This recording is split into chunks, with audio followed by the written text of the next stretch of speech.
Hello everyone, my name is Dobrina Ustun and I'm an immigration attorney based in Dallas, Texas. Thank you for watching and please don't forget to subscribe to our channel at the end of the video. In light of the COVID-19 and all the negative immigration news coming out of the administration, I just wanted to share some positive news. Hopefully that will inspire some people, and I really hope that we will continue to fight all the bad immigration decisions and news that came out in the last few weeks. So we had 2 cases last year that we filed with USCIS. One was a EB-1 extraordinability case in the field of journalism, and the second one was a H-1B extension, just a simple H-1B extension for one of our consulting clients. So what happened with both cases, basically, ultimately both of them got RFEs, both of them got denied. And at this point, I decided that the only option that we had at this point was basically to file a lawsuit against the USCIS in the federal district court. So with the first case, the EB-1, despite all the accomplishments that our client had, I mean, he was, considered one of the top journalists in the world, not only the United States. USCIS determined that he's not worthy. So they tried to attack his accomplishments, saying that, his awards did not qualify him for this criteria. The publications were insufficient, and so forth. Some of you that are familiar with that category probably know what I'm talking about. Ultimately, we got an RFE. We responded, and shortly after the case was denied. Given how strong the case was and how much evidence we provided, I just felt that it was 100% unfair to get that denial. So at this point, we just decided to file a lawsuit in DC.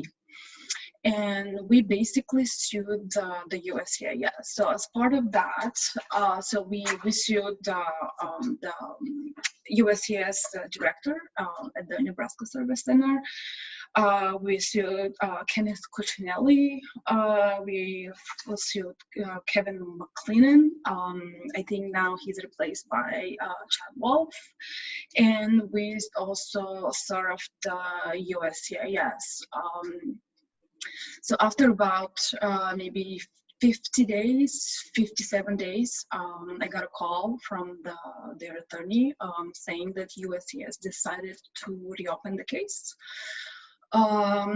We agreed to that, but kept the case on the docket.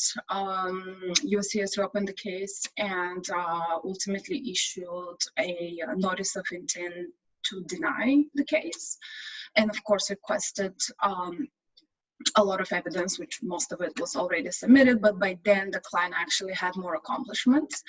So we sent a really strong response, and probably after a couple months, actually recently, the attorney for the agency sent me an email saying that they basically decided to approve the case.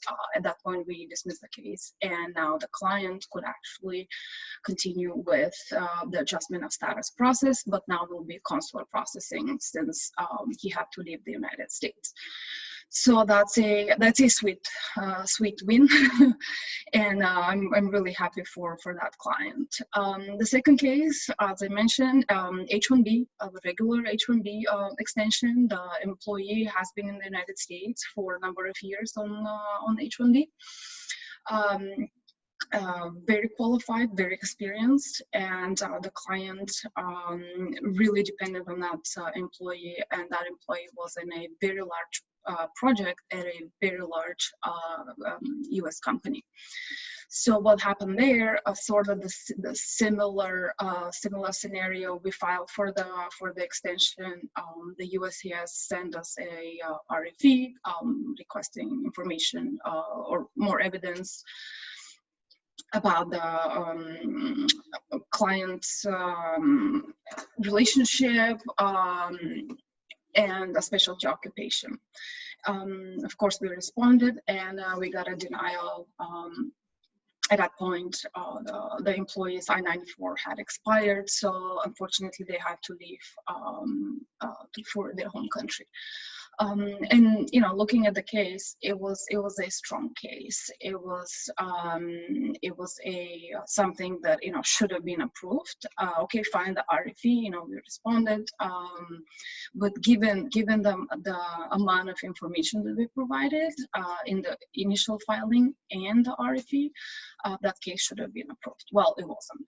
So given the strength of the case, I decided to basically file another lawsuit for that case, and we again filed with DC, the court in DC, and a similar thing happened. Basically, 50 days, their attorney emailed me and said that USCIS wants now to reopen the case.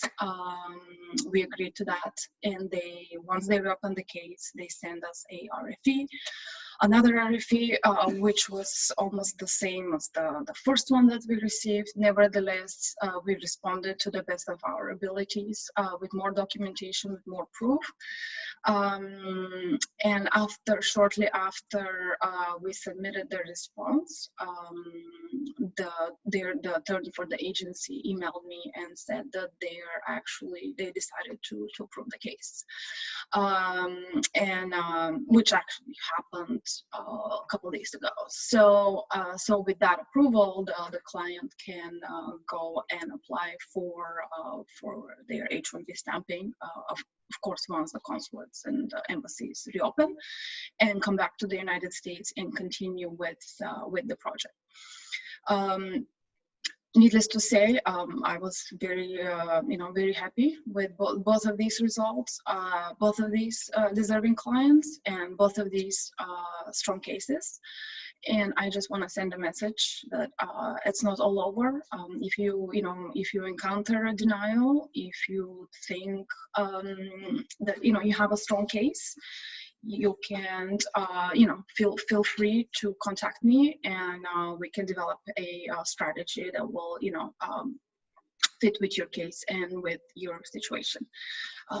Thank you. I hope this gave some hope to people listening out there. And as I said, we just need to move forward, push ahead, and resist, and make sure that we challenge the administration, and ultimately get the result that we want. Thank you for listening, and don't forget to follow us. Thank you.